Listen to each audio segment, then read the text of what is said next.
Superhero, warrior, chieftain.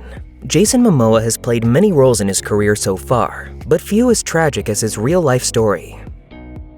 Born in Hawaii, Jason Momoa's father was a native of the islands. Momoa's mother, meanwhile, was of German and Irish descent. Sadly, the actor's parents separated when he was young, and he spent most of his childhood living with his maternal family in Iowa. Not really known for their oceans. Momoa's world grew when he turned 12 and began visiting his father in Hawaii more frequently.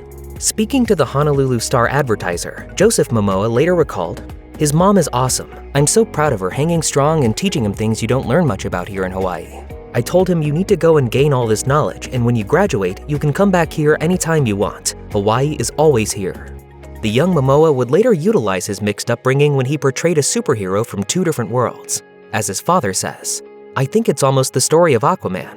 When his mom has to leave him and jumps back in the water, that's me. I have to leave my son." It's hard to imagine someone as imposing as Jason Momoa having to deal with bullying, yet he has admitted to receiving harassment while growing up in both Iowa and Hawaii. A self-described hippie kid and the youngest boy in his class, Momoa later told the Des Moines Register, "I spent my fair share of time stuffed in lockers." Coming from a mixed background meant that Momoa felt shunned wherever he went. Speaking to Entertainment Weekly, he said, "I graduated with maybe 100 kids, all very much the same. I stood out. If you're a Hawaiian kid in Iowa, you're kind of a fish out of water. Then I went back to Hawaii and I got ostracized there too." The actor explained how his uncommon hobbies also helped make him an oddity amongst his peers. He said, "I was a bit of a skateboarder and I started rock climbing. I love Iowa, but I just didn't fit in. I definitely got bullied." In 2008, Momoa received a noticeable scar across his eyebrow from a man he believed was taking part in a gang initiation. Speaking with Access Hollywood, he recalled, "It was crazy. A guy smashed a pint glass in my face. I got a little over 140 stitches in my face." The harrowing incident occurred while Momoa was still making a name for himself on Stargate Atlantis. The 21-year-old man who perpetrated the offense received his fair share of stitches and a 5-year prison sentence for assault with a deadly weapon. Thankfully, the edgy scar Momoa received on his eyebrow had a promising upside career-wise. He told the New York Post, "I got called pretty boy my whole life. If anything, it's like, good, it's not my thing now." Momoa never intended to become a professional actor. Instead, the career path found him. He once told Wired, "I did not want to be an actor. I was in the right place at the wrong time." It was totally by chance that Momoa was handpicked for a role in Baywatch Hawaii at 19, but he soon fell in love with the craft of acting. Suppose coffee later would be out of the question? Sorry, I don't date men who smoke.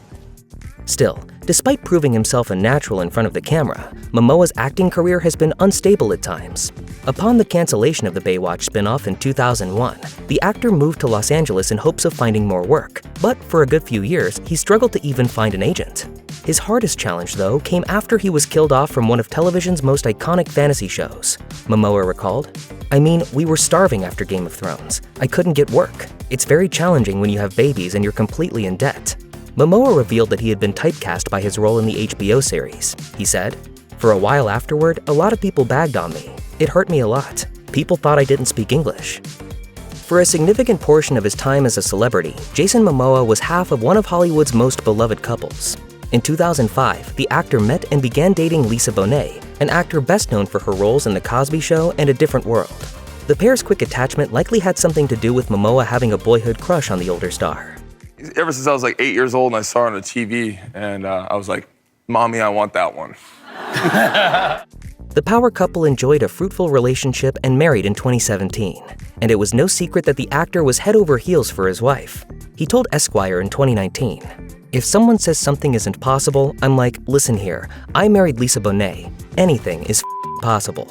Sadly, the pair announced their separation in 2022 in a shared statement that read, "The love between us carries on, evolving in ways it wishes to be known and lived. We free each other to be who we are learning to become." Despite not spending much time in Hawaii as a child, Momoa has embraced the culture as an adult. The actor now considers the islands his home and continues to give back to the community. Meanwhile, Momoa's upcoming project, Chief of War, is a true story that retells the history of a legendary Hawaiian war chieftain. He told Men's Health, "This is my homage to my people. We have so many beautiful stories in Hawaii that no one knows about. All I care about is just doing right by my people." Sadly, not all locals in Hawaii appreciate how the actor has represented the islands. The problems first started when he shared images of a fishing trip on Instagram stories wearing a traditional Hawaiian malo. One Hawaiian said on X, "The hysteria over the Jason Momoa fishing pics is laced with racism. The hyper and over-sexualization of native Hawaiians, including Hawaiian men, are for real and harmful." The actor ruffled more feathers when he revealed the same outfit on Jimmy Kimmel Live. One X user wrote, "Not all representation is good representation." And another said, "Great way to represent the culture, big guy."